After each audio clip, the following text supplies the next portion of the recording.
Uh, okay, we are live as live can get, coast to coast, border to border, or as they as people have thought I'm saying, boner to boner, and I can say that it's the porn show. You are listening to the AVN nominated, which is odd for me to say. Fucking around with porn Porn stars. stars. And we have got a great guest with us today. Fabulous guest. GoGo Zombie is with us. GoGo Zombi. I love the name GoGo Zombie, which is amazing because I have a very good friend of mine who's in the independent wrestling scene here by the name of Kenny Zombie Jones. And I thought at some point I need to get GoGo Zombie and Kenny Zombie Jones on the same show. That would be very entertaining. I thought tell me that you were friends with Rob Zombie. I was about to be like, that would be awesome. You know, I know a Rob Zombie tribute artist by the name of Rock Zombie, but not Rob Zombie. But that would be awesome. Zombie. I did meet him in Rocklahoma a few years ago, but nice guy. But we also met Jelly Roll before he was anything, which was kind of interesting. You mean the great Jelly Roll? Yeah, the great Jelly Roll, who is now getting front row seats at every WWE event that there is. But we have got Giovanni Valentino with us today. He, of course, is from Sexwork PR, and I'm the predator to your pimp, baby. That's right. We have been called pimps, predators, and all sorts of things. Just check Twitter. It's all over the place. Yes, we're absolutely. A couple of fun guys. Yep. So GoGo Zombie is with us today. She is, as Ross Long would say, my kind of perv magnet. Yes, she is. I love it. I already love it. I will definitely have to say she is right up there. She is, just fantastic. You are shot out of a cannon today, just from the conversation we had before we got on here. Mm-hmm. I'll tell you, sometimes I wish I recorded those conversations because. Yes, those are hilarious. We talk about all the fat lifers and all these other people. But so GoGo Zombie, how in the world did you get started doing all this crap? Yes, please. Doing all this porn stuff. Revenge. Holy shit. Talk about mic drop on the first 10 seconds. You got to dive into that. I was dating an older guy who was very my wife will not do this and my wife will not behave like that. And I was 18, dating this older guy. And he ended up cheating on me with like everything and everybody, like male, female, whatever. He had this secret, like freaky life that he just like wasn't sharing with me. And this guy came up to me one time before I found out at a bar and was like, you should be a model. You should go to Atlanta and I'll shoot you for like a magazine. And he said, my future wife will not be in some, magazine or whatever. So one day when I caught him, future wife. Yeah, my future wife. He was definitely looking to be some prim and proper. But don't get me wrong, I have a 50s kink. So definitely like the whole barefoot, pregnant, A-line dress, making apple pies. Like pies, yeah. Yeah, like that submissive housewife thing. That's definitely my God. Like my nipples are kind of hard thinking about it. Like that's definitely my thing, right? Oh my God, I love it. All right. Personal life. So, it kind of turned me on, like when you speak that way, like my future wife will be kept prim and proper, but he was just a fucking dick. So yeah, so when I caught him cheating on me, some people had said, because I had met him, I was actually a dancer at some like bougie fucking gentleman's club. And so this is back when you could email a company. So I went on West Coast Productions because that was the only company that I ever knew the name of that had like big booty black girls like me. And I emailed so I emailed just their random like, you want to be a star, emailed them. And 2 days later, I got an email back saying, if you come to LA, we'll shoot you, right? And some guy's number. Now, today we know him as Terry Burton. That's the number the guy. OG Terry Burton. He's not in the industry anymore, but that's who I ended up calling. So imagine me, 18 years old, taking like the last little $800 that I made at the club, flying out to LA, staying at a Super 8. Terry Burton rolls up and just picks me up and drives me 2 hours into the hills, into some mansion. Yep. And wham bam, I do porn. I could have been kidnapped. Like that shit, like just it was just so crazy. But that's literally how easily I just put it in my head. I don't know if it was easy or not. Maybe I just had the look or whatever, but also it was timing, because everyone that looked like me, Pinky, Cherokee, Roxy Reynolds, Keiki, all these girls at one time, the body, they all kind of picked up and left mainstream at once. Yeah. Yeah, like, so like they started their own websites back when people just started doing that, and they left mainstream all at once. So they kind of like, when they left the door wide open, you know. Diamond kind of left too, right? And then here I come, like, hello, anybody home? And it just seemed like everyone was like, grab her, and then they just grabbed me. Yep. So that's how that happened. Wow. Yeah, and it's funny you bring that up, because a lot of people, you know, I think there's a group of people out there that really feel like, oh, this is such a, you know, oh, it's a bunch of dangerous people in here. I always tell people the sex worker industry is dangerous because of how people treat us as sex workers. It's not internally. You got picked up, you got to a shoot, it was at a fabulous place, you look great, you did everything you were supposed to do. And I think that I'm glad you shared that story, because it just goes to show you, like, hey, we do the job here. We go to work. You know, if I fly you out for a shoot, you shoot and you go back home and everything's fine. You don't show up to the shoot, then not work. I mean, it's a job and it's what we do here. And so I'm glad to hear that's a really, I'm surprised. So you were literally at the last $800, and that was it. That's what you had. Yeah. Holy shit. Yeah. And then, like, because I was a young dancer. So, you know, I don't want to say it was my last. It was my only. I know what you mean. It's it's the account. Yeah. I would go back to the strip club and make it again. But it was like I scraped up $800 that weekend and just, you know, like flew out there with that. Right. And I will say, Giovanni, I will say this though, you know, over 10 years ago when I got in, because I'm 35 now, you know. You don't look it. Oh, thank you.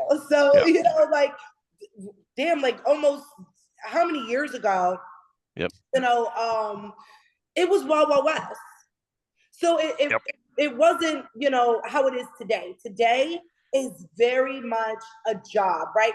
Oh yeah. Back then, 2000 when I got in, like 2000, you know, because I didn't get in at 18. I came in at like 21 or 22. I was dating the guy at 18. So, you know, when I came in, it was Wild Wild West. It was like a party. Like there was, when you were on set, there were people there that had pretty much nothing to do with anything, right? But but if you know, my mind was definitely on doing what this guy said I couldn't do, money, and going back home, and because I was dancing my way through college, you know? Right. So I didn't like partake. I didn't like, I don't really do peer pressure. So you come in, you do your job, even back then, right? They're gonna, you know, back then there were guys that like try you, but you know, you get in, you get out, right? And I ended up staying in LA for weeks, you know, because after he shot me again, and he made some calls, and then I think I did Reality Kings, Bang, like I just started like. So you went through you did the gauntlet, Yeah, so like my first couple weeks there, and then more people called when I got back home later on. But you know, now it is very much a job. There's no one hanging around. It's you, the director, whatever talent assistant that's there for, you know, bodyguard / lighting, audio guy, a lighting person, guy. Camera girl, Yeah, now it is very much like handshake, keep it going. So and you're right, it's not us. You do have your dickheads, but I'll be honest, I think the dickheads come through more so content creation, not the pure porn star, mainstream, media trained, vetted, like there it is. People, Yep. You could tell the difference between the porn star that does content and the content creator that's dipping into, maybe a mainstream agent got him and they're trying him out, or yeah, precisely. You get these guys and girls that think I just got to put a tripod in a room. I'm going to do some mullet-haired guy with 50 followers in Davenport, Iowa, and think I'm making a successful career when that's not the case. There's a big difference between that and somebody like you that's a pro. We've shot with, folks like Danny Sinclair, Anna Cummings. We've had, you can also tell on set once we get them there, hey, what do I need to do? Where do I need to be? And it's a lot faster than the content creators. Nothing wrong with content creation. I want to make sure I say that. Nothing wrong with it, but be a pro when you show up, learn from the pros. That's basically it. I think that's the thing. Instead of us having this war, right? Porn stars against content creators, I think that creative wise, porn stars could learn a whole lot from content creators, because in mainstream porn, we're very limited, right? Back in the day, we weren't so much, but now, like West Coast Productions, I could have said and done anything I wanted. I just shot a scene with Isaiah Maxwell, our last scene together. And when I tell you, the director was like, pause. Like, I love when you do your thing, GoGo, but I can't. Because we were spitting on each other, slapping each other around. And she was just like, I love it, but we can't, So we could learn a lot and we could do a lot, just like the content creators can. But I think as far as how to keep it professional and how it should work technically, content creators need to learn a hell of a lot from mainstream sets, from people who are mainstream trained and have that experience. There it is. Why are you not coming with 2 IDs and paperwork, testing? That would never fly over here. If they knew mainstream etiquette and applied it to content creation, it would be so much better on both ends. Because the guys are dicks, but the girls are kind of stupid. Well, when shit goes south, I'm like, oh my God. Dick, but why did you fall for it? You kind of it's my God. Fucking us up, Yeah. Oh my God, that's hilarious. That's awesome. That is great. So we have got GoGo Zombi. GoGo Zombi. And she joins us this week here on Skyhawk After Dark Radio.com, and of course Spotify, all the other places. BitChute, Rumble, all that. Yes. So GoGo Zombi. How in the world did you come up with a GoGo Zombie? I gotta know this. That's what I've been sitting here just dying to ask, Jiggy. I'm glad you said the name. Because I don't think your Twitter is GoGo Zombie, right? It was something else when I checked it. My name used to be GoGo Fuck Me. Okay. And do you like zombies? I do love zombies. So there you go. So my name used to be GoGo Fuck Me. Yeah. It was really GoGo Fook Me, but horny guys can't read, so it's Fuck Me. It turned to Fuck Me, and a lot of I changed it to GoGo Zombie recently, some months ago, because a lot of mainstream opportunities have been coming my way, and people will not publish Fuck Me. Even if it doesn't have the C on it, they just will not publish that. Yeah, name. It's hard. Yeah. Yeah. So, but GoGo Zombie has always been a backup name for me since the beginning. Oh, okay. Yeah, my gamer name is has always been GoGo Zombie. The zombie gang, it's always been Zombie. People know me as that already, so it wasn't a hard transition. It wasn't even a long think. It was just okay, put Zombie on it, and but it's Zombie because of I've always been obsessed with Rob Zombie's Devil Rejects. Okay. Right. And I am a horror girl. I am a goth girl. Oh my God. So it's everything about me. I do this face in porn where it's only the whites of my eyes roll back. Oh Lord. They call it the zombie face. And people always say, like, I had a director tell me that I'm a dick whisperer. So if guys ever have trouble, I'm really good at being the dick whisperer. And then it turned into, I know how to make guys into zombies. So it's my personality. I think that's great because I was kind of wondering about that. I was sitting there looking at it. I think I pulled it up here. So it is, because I think I just started following you recently. I was like the GoGo Fuck Me. I saw that. I was like, you know what? I like that. I saw the GoGo Fuck Me. I didn't know where the GoGo Zombie comes from. So you are a horror person. Yes. It's that you do like the genre. I gotta ask. I am not a horror I will be honest. I'm a bit of a pussy when it comes to it. I think the last movie I saw that finally I could not watch anymore. It's not really that. I mean, people are like it's not really horror.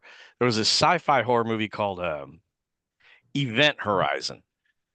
And I saw that, and that motherfucker, old motherfucking movie gave me so many motherfucking nightmares for like 2 weeks. I stopped watching all horror after that. Okay, so you and I do relate on that because I'm not afraid of a motherfucking thing, but aliens. Yeah, and that shit was like aliens plus going through the devil dimension or going to hell and bringing an alien. But I was like, nah, can't do this. No. It's too much. This is too much. Nope. You know, and I was like, ain't doing this. I don't care if it was a black hole and they visited Satan and the aliens came back with Satan. I'm like, I'm over the line. Not dealing with this. I love sci-fi. And it was a great cast too. It was like phenomenal. It was like one of those that had Lawrence Fishburne in it. Yeah. It had all these top-notch people that nowadays are like really great. Even nowadays, I'm like, I love a trippy fucking other dimension movie, but the only thing that scares me is fucking aliens. I don't know how to fight a fucking. You can't do if an alien wants you, it's a wrap. You're done for. And people say, well, what about ghosts and spirits? And I'm like, I'm Jamaican and Puerto Rican. So very culturally comfortable with the fact that there is, in fact, an otherworldly plane of existence. Culturally, do you know how an African woman would be at my house with drums and shit, getting spirits about this motherfucker? I'm not afraid of that. Yep. Satan cannot compete with my Jamaican titi. I swear to God, they cannot. You know, the spirits be gone. Like, I'm not worried about none of that. And monsters, you bleed, you die. I'm good, you know? Yep. But aliens? Something about that. I'm with you on that. Cannot. Nope. Checked out. Unsubscribe. Yeah. Event Horizon did it did make me very uncomfortable when I was younger for a while. Like, it did give me nightmares when I was a child. But I love those things that kind of make me do a little jump, a little bit of, yeah.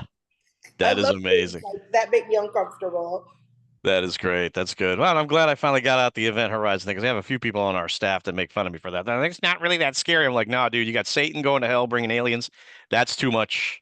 Yeah. Done. No other dimensional Satan. But no, I would like to do horror porn actually. We got a guy. You got a guy? We got a guy. The horror porn that I want to do, I don't think we could sell anywhere. Well, you think that. I'm going to argue. I'm going to push back. We'd shoot it. You figure out how to sell it. Sell it. Yeah. I'll tell you what, we say that on this podcast right now, but I will tell you this. There's times when people do stuff and I'm like, nobody's going to buy that. And then what happens is like there's a niche audience out there. Oh no, they'll buy it. There's a video that my best friend, Tommy Brown, Whoa Boy Productions, right? Created a while ago. And it's a video where when he was editing it and I was watching over his shoulder. Yeah. I was a little like, everything good? Like, and he tells me to this day, one of the top sellers. I don't doubt it because as uncomfortable as I was, I think about that scene at least twice a year and masturbate. Like I did, like it was really, it's called Deranged. Look it up. It's called I Deranged. will definitely look that up. It really is not like it's the schoolgirl guy in a car picks her up. Okay. You can imagine what. Yeah, I'm getting there. Yep. Yeah, it was really crazy, but I think about it maybe twice a year, and it gets me there. But the kind of things that I want to combine: jump scares, gore, just uncomfortable, very uneasy situations. Like I want to do it all, and I know they'll buy it, but where can it that it wouldn't get shut down? That's my thing. Yeah. Well, that I think it's funny you say it because we've got this guy that we really like. He's a great guy, great media guy.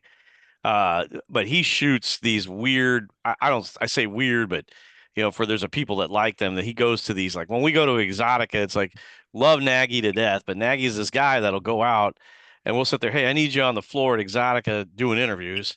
And he's like, hold on, I'm at this haunted mental prison that got shut down in 1970. Oh yeah.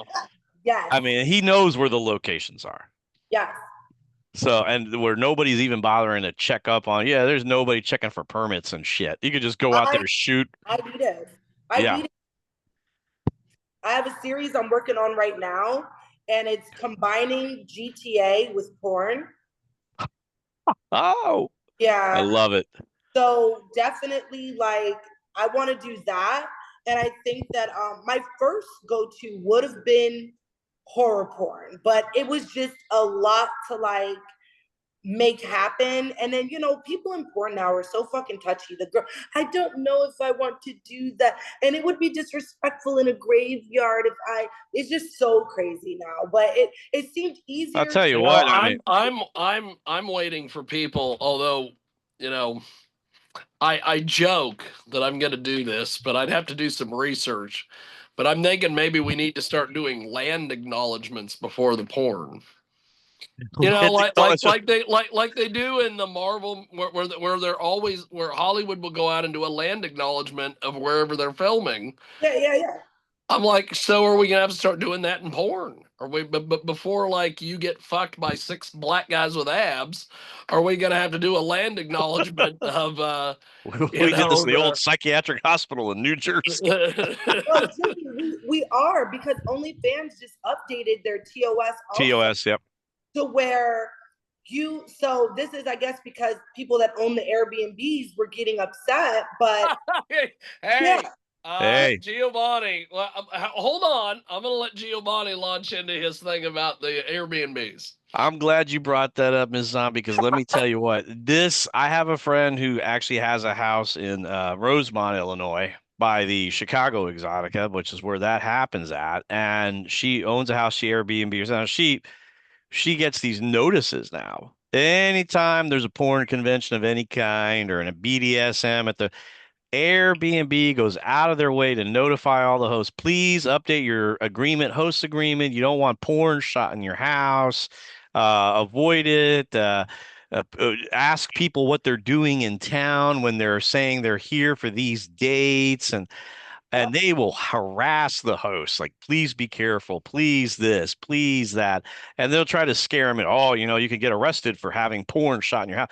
I mean, they are scaring the hosts now to the point where the hosts are like, and OnlyFans, is, buying into all that. But I think the biggest challenge with OnlyFans is like, they're kind of forgetting who brought them to the dance. It's like OnlyFans really needs to remember that who brought them to the dance was all the people making porn. And now they want to act like that's not who they are. Porn's not made here. Reached out to me back when they started. They reached out personally to porn stars. Exactly. As a matter of fact, I'm an original. I was within the first 3 months on there as well. And I'm like, okay, look, I'm an original too. And I remember when you could just shoot shit, put it on there, be done with it. I didn't have to worry about anything beyond an ID. Yeah. And even then they didn't ask for the upload. They just said, make sure you have your forms. And I'm like, all right, cool. And it's like, and now they're like, did you shoot this outside? Yeah, my lawn, motherfucker. And it's amazing how ignorant that they are at OnlyFans. I think they just need to remember who brought them to this. Their success is on the backs of us. But you know what? All technology and media, the DVD. You know how the DVD came to be. You know, porn.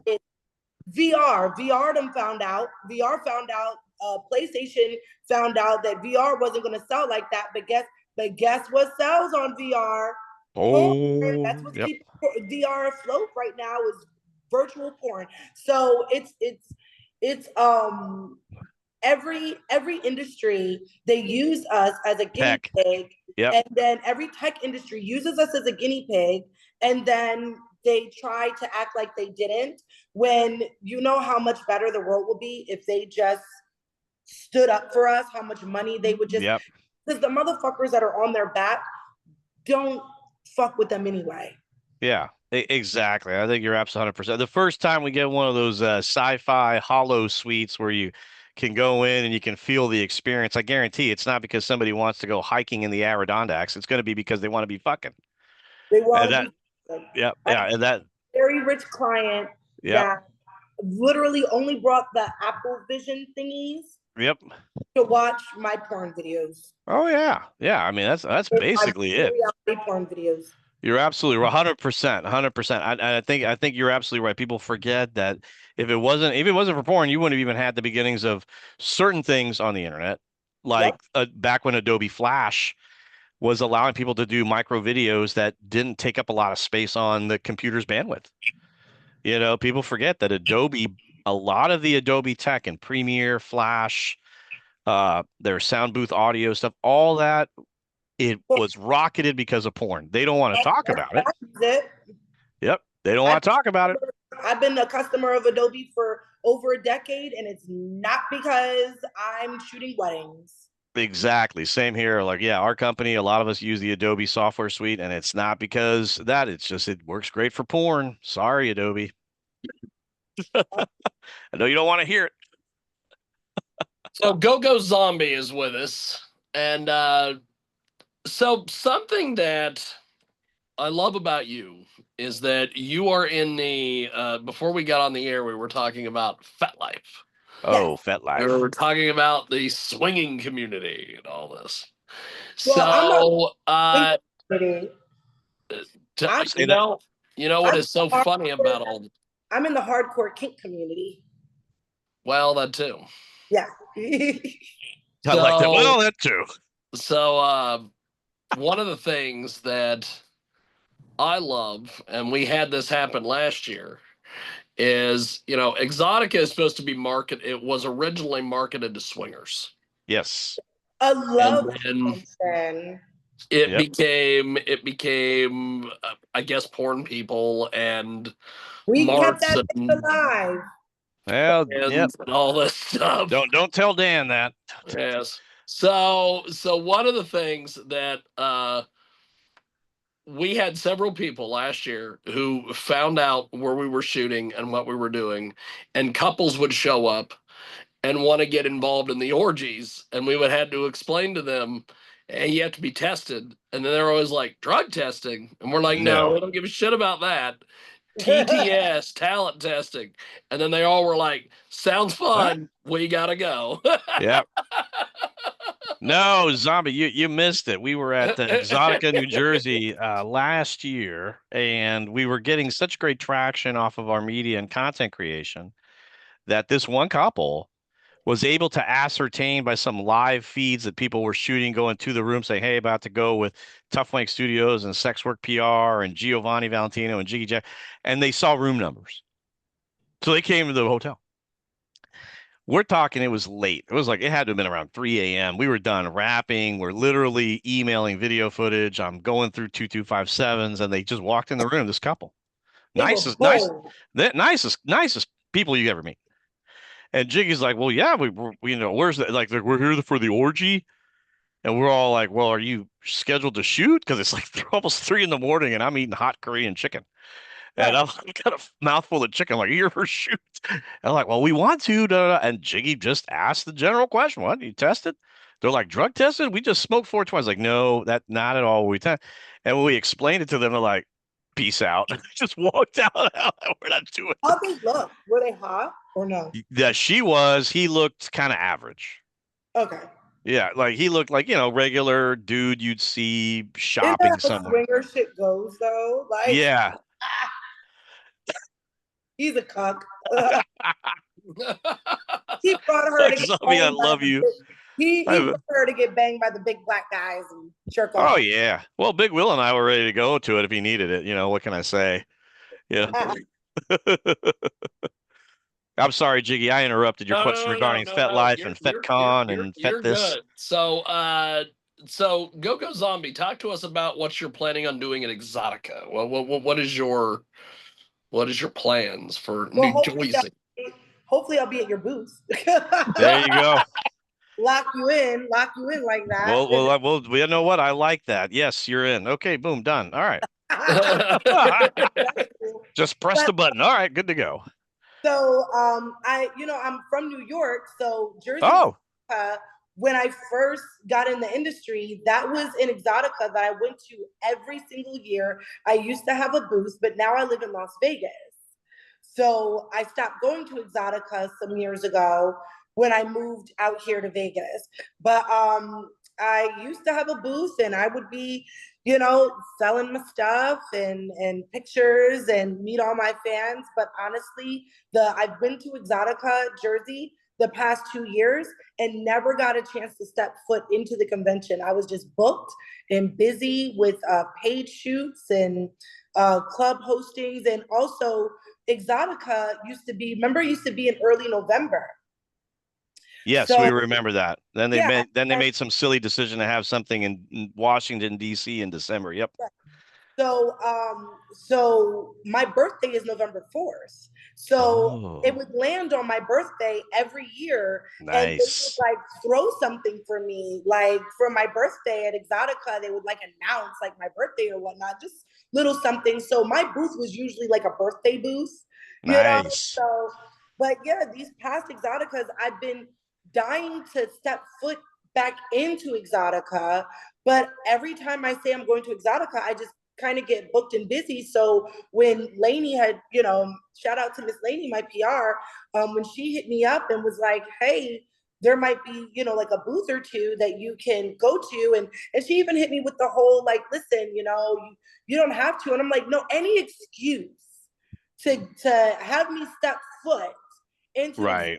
I'll do it. It's just, I never had an excuse, so when people call me and say, oh, let's shoot this day, that day, this day. Right on. Oh, I like to be more so busy. So right. If I have a booth, and I always keep my commitment. So if I commit to a booth and I get to kick it with you guys, honestly, that's fucking God.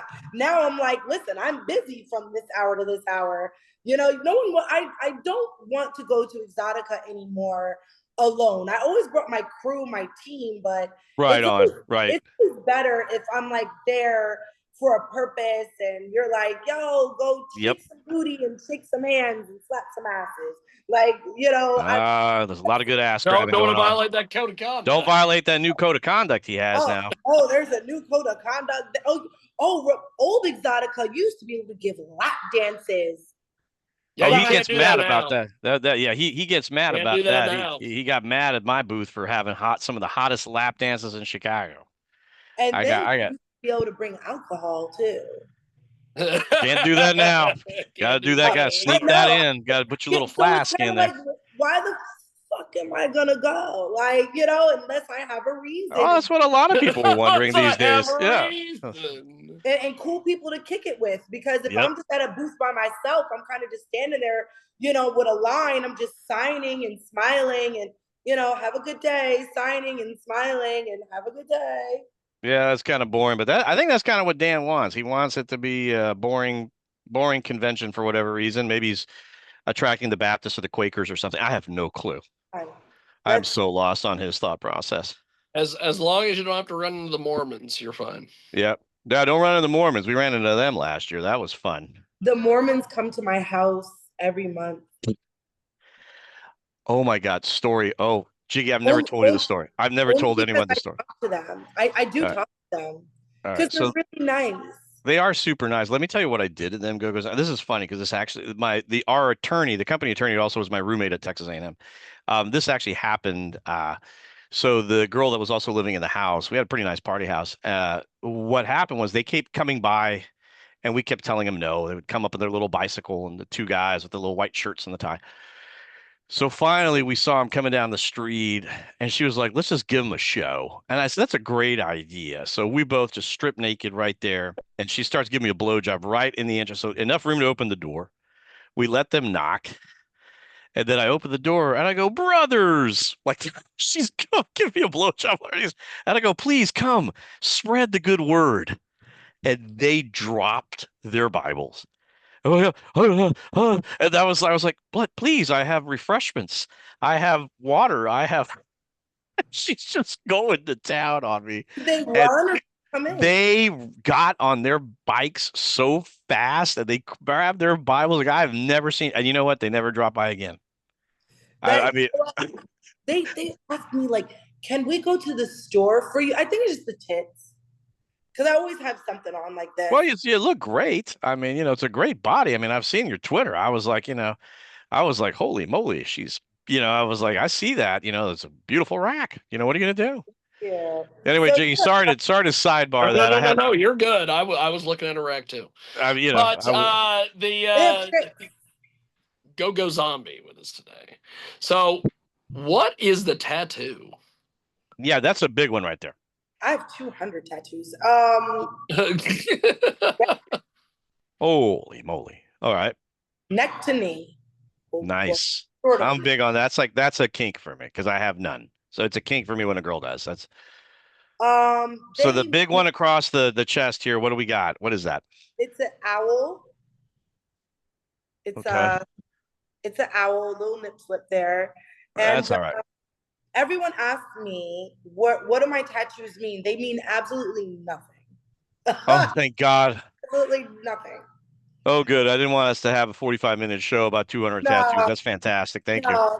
They mean nothing. These are drunken, young girl decisions and some mistakes. And okay, so Terry Burton, there is just a tiny story about how I came to be so tatted. Okay. Terry Burton, when I shot for West Coast Productions the first time, I had maybe like 5 tattoos, like one here, one here, one here. Right, like, the normal sporadic, yeah. Just sporadic tattoos. And he said to me, he said, "GoGo," he said, "you could be a star. But I will say, right now, you are a Black girl with tattoos. You're not a tattoo girl." Okay, whoa. For the home audience, can you repeat that again? What? Yeah, I'm a little lost. Like, say that one more time, please. You're a girl he said Black girl, but you're a Black girl with tattoos, not a tattoo girl. Okay, you got to dive into that because now my brain is, So his thing to me was, either you need to get them removed, fuck me, or you need to make them make sense and just flood it out. You need to make them make sense. Yeah, make it make sense and flood it out. Oh my God. I don't think I've ever heard this phrasing before for tattoos. Yeah. So he was like, what are you? Because I had enough to where it was like, she got some tattoos, but yes, not enough, like either he was basically saying in the industry at the time, like the mindset at the time was they like a clean slate with maybe I hated that. Yeah. What maybe like a little cutesy, like little tiny cutesy tattoo, maybe like one. a heart breaking tear. Yeah, I know that one. On my hip or something, or go all in and be a tattoo girl, be a tattooed model. Tattoo is your thing, but basically the sporadic, like you got a family member here and a heart here or some shit like that. It's ghetto. He was saying like, either you're gonna embrace it or you need to think about getting rid of it. So my mindset was like, well, first of all, my tattoos have so much scar tissue because they weren't done professionally at the time. Right on. and some of them were janky, right? Like I used to be out in the street. I used to be like gang affiliated when I was younger. So it was like, they were kind of like ghetto, right? So, but there was no way of removing them. If I got them removed, it wouldn't be clean. It wouldn't be, you could tell that there was a tattoo there. So, you know, I kind of said, well, you're right. Like, fuck it. Like, if I'm going to be Fuck it. Yeah, if I'm going to be a girl with tattoos, like, I'm going to be a tattoo bitch, right? So I just started kind of like anybody that was like tattooing or whatever, I was like, yo, let's pick something cool. This was the biggest decision though that I made. Right. My chest piece, you know, I knew that was going to be like the biggest decision right there. But yeah, it was kind of like, you know what? Fuck it. You're right. Like, I don't want the spacey look, you know. So I got tattoos. Then I got tattoos on top of tattoos because I didn't like those tattoos at one point. I did a little alteration, little cover up, little yeah. Like, got tattoos on top of tattoos because I didn't like it. No, a lot of it. Yeah, I mean, it makes sense. That happens all the time. Yeah, that's why I say I have 200 tattoos, and people are like, well, you don't look like you have 200. And I'm like, there's like 5 tattoos under some of these shits. You get what I'm saying? Like, I've had tattoos on top of tattoos, you know? So it is what it is. I like that, you know, I don't even see them anymore, to be honest. They're just become almost like a natural part of your body to the point where it's like they blend in your mind. Like, you're like, that's just who I am. It's just me. People are like, you got a lot of tattoos. And I'm like, oh yeah, I do. Just like my beauty mark. I was born with this beauty mark. I love that beauty mark, by the way. Thank you. They're like, I love your beauty mark. And I forget what side of my face it's even fucking on. I'm like, oh, thank you. Is it on this side or this side? Like, I forget it's there. I don't see them. I don't see any of it anymore. I mean, you know what? I always tell people sometimes, you know, it's when you look in the mirror every day, you're just like, yeah, you know, that's who you are. It's part of what makes you you. And I think that's great. I mean, it's interesting. You were very direct about the fact that some of them were done with less than professionals. Have you covered up a majority of what you would call the old ones then at this point? Yeah. Okay. A lot of the old ones are covered up, and everyone's like, are you going to finish? Are you going to like, that's the classic line to ask. Yeah. This arm is flooded out. This arm isn't quite, you know, flooded out like the other one. They're like, are you going to finish? But I'm going to be for real. Like, I don't know what happened at the age of 30, but them shits hurt now all of a sudden. They didn't hurt before. These motherfuckers, my skin, I got 30-year-old skin now. And I don't know if it's more sensitive or thinner, but these motherfuckers hurt. I used to get drunk, and I had 4 tattoos done in one night. Holy shit. I got drunk at a bar, and they weren't in easy places. I had bows. I had tattooed bows on my hips. Oh, that's gonna hurt. Yeah. And like 2 stars on the top of my ass cheeks, right? And I got this done on a pool table at the back of a dive underground strip club in Philadelphia by a bitch who just happened to have her tattoo gun in the car. And I don't remember it hurt. It did not bother me. Well, you know what? If you're not getting your tattoo done at an underground dive bar, strip club, tattoo parlor on the pool table, you're just not living life. Exactly. That's just that. I love the memories. Exactly. I love the memories and everything, but when I tell you there was no significance to those tattoos, it was like put some bows. I said put some bows on my hips because my ass is a gift. That's what I said. You know what? I tell you what, Zombie, that's beautiful because, you know, sometimes it's not that I don't want to hear the story, but I've been doing marketing, advertising, and public relations for so long that my mind is now like everybody else's, where it's like the attention span of a gnat, you know, like a fruit fly attention span. So like they say, well, I remember one time when I was in San Francisco and I was moved by and I'm like, I fucking lost you about the one time. Like when you said that, I'd rather hear somebody say that has no meaning. That's perfectly fine by me. As a matter of fact, I prefer that. It's more real. This woman, and they try to give a meaning. This one woman was like the owl because you are so wise, and you know what the owl means? And I'm like, the fuck I don't. It looks nice. It looks hot, and I mean that's kind of. I wanted something that looked hot on my fucking clavicle. Like what the fuck? And wings looked good. I don't fly, zombie, fly. Yeah, right. Fly, zombie, They fly. Like fucking. Oh my God. Titties. God damn, I don't fucking know. There you go. I love it. Love the Awesome. honesty. You're refreshing, Zombie. I tell you what, we interview a lot of people. The tat message here is refreshing. Honesty and tats. I dig it. So GoGo Zombie is with us. And so I know that especially with me, I'm a huge fan of black girls.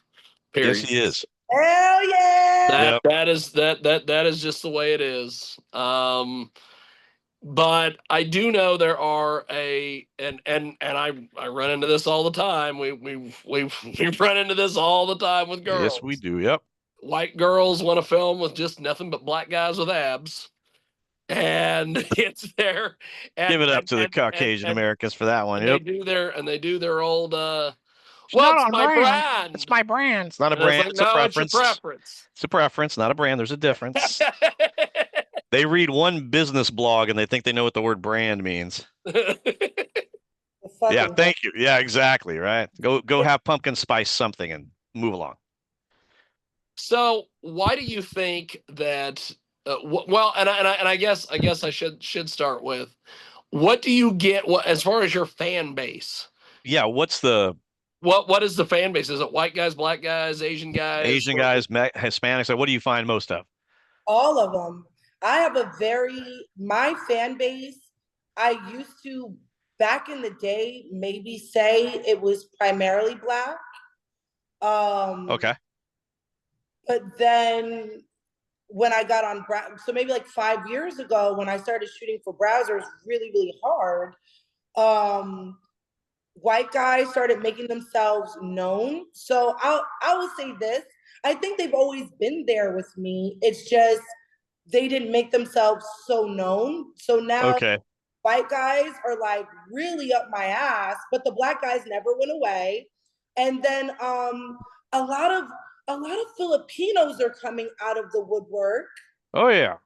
You know, a lot of Asian and mixed Asian too, like white Asian and black Asian are coming out of the woodwork, making themselves kind of be seen. But I think that's also having to do with content creation, where your fans can actually interact with you. So before OF, I'm gonna say that it was primarily black, only because the club scene was really big back then, before COVID. So the clubs that were booking me every week were black clubs. Okay. So I got to see a lot of my black fans more than my white fans. Not to say that when I went places where I thought was primarily white, like the yacht clubs, you know, with big boaters in my family. I do love yachts. Yeah, I love yachts. I love the water, and it could be a little boat, big boat. Oh boy, I love the boats. And was on one yesterday all day. I feel you. So we would go to like yacht clubs and have dinner, and I would think I'm completely undercover, and white guys would know who I was. So they were. So I like to say that they were always there. They just didn't make themselves known. But now, absolutely not. They are front and center, kind of like they're. I want to say like they're neck and neck with the black guys. And like I said, recently, a bunch of Asians have been coming out of the woodwork. And matter of fact, we talking about FetLife earlier, maybe like a month ago, I had an Asian guy show me how acrobatic he was. I met off FetLife for a doming session, and he puts himself into a pretzel and come on his own face. So, you know, these Asian guys. I'm clapping. God bless the diversity. I love that shit. That's what it is. So I can't even really say with confidence that I have any one demographic that's awesome though. Yeah, and then also women, they've been underlining everything with me too, because I can't. Oh, nice. When I go to the clubs, I can't tell you how many times women actually drug their men in, and they're like, listen, I made my man come to the club tonight because I wanted to see you. And how many girls hit me up and they're like, you know what tricks you taught me? You taught me how to use my knees properly when I'm riding dick. Like, yeah, because I'm known for my dick riding. So it's like, yeah, girl, strengthen them vibranium knees. Yeah. I love it. So yeah. That is amazing. I love it. That's great. So GoGo Zombie, before we let you go, how do we find you online, buy your stuff, give you money, all that? Make sure we get your content. GoGoZombie.com. So I do have my website. GoGoWorldPorn.com is my official website where you can see my GTA porn. You can see all of my professional studio stuff because I own my studio, GoGo World Studios. So you can see all the pro-am stuff and all the sexy girls that I book and the big black guys that fuck them. And some really good black on black porn. And we're experimenting with some Latina. I just released my new series, Milf Fiesta. Ay, caramba. All right. Milf Fiesta, Rican Heat, African Meat. So holy crap, I love it. So that's Rican Heat. I released a couple weeks ago on GoGo World Porn. That's the only place you can get that. But everywhere else, all my other platforms and payment methods and wish lists and social medias you can find on GoGoZombie.com, GOGO. GoGoZombie.com, baby. Now, does it let for the people playing the home game spell out the zombie part? ZOMBI. So it's GoGoZombi.com, GoGoZombie.com. And what about your Twitters? Let the kids know how we get a hold of you on the socials. On Twitter, it is at GoGo FUKME 3 letter X. And on Instagram, it's GoGo Zombie X. On Telegram, it's GoGo Zombie X. And all without the E, right? Everything has just the I. Just the I. Okay, got it. Sorry to harp on that. I just want to make sure people type it in correctly and find you. I was going to spell it out anyway. I'm used to doing that with the fuck me because it's FUKME. So, yeah. I hear you. Well, GoGo Zombie, thanks for doing this. Yes. Loved every freaking minute. This was awesome. Today. This has been fun. And if you want to join us next week, you can do so over there at Skyhawk After Dark Radio.com or BitChute, Rumble, all the various places. And Giovanni, before we let you go, how do we find you, sir? Well, I just followed GoGo FUKME3X, but you can find me at GILV or at SexWorkPR, both on Twitter or at www.sexworkpr.com. But you can always find me somewhere on the interwebs, live and in love with everything GoGo Zombie. This has been phenomenal. Well, GoGo Zombie, I look forward to chatting with you in Jersey. I cannot wait to get there and really. Yes, we cannot meet. Let's meet. Hold on for just a second. We're going to end the show, and then I want to ask you a few things off air, as they say. Sorry, kids. So thanks for joining us this week here on our big program.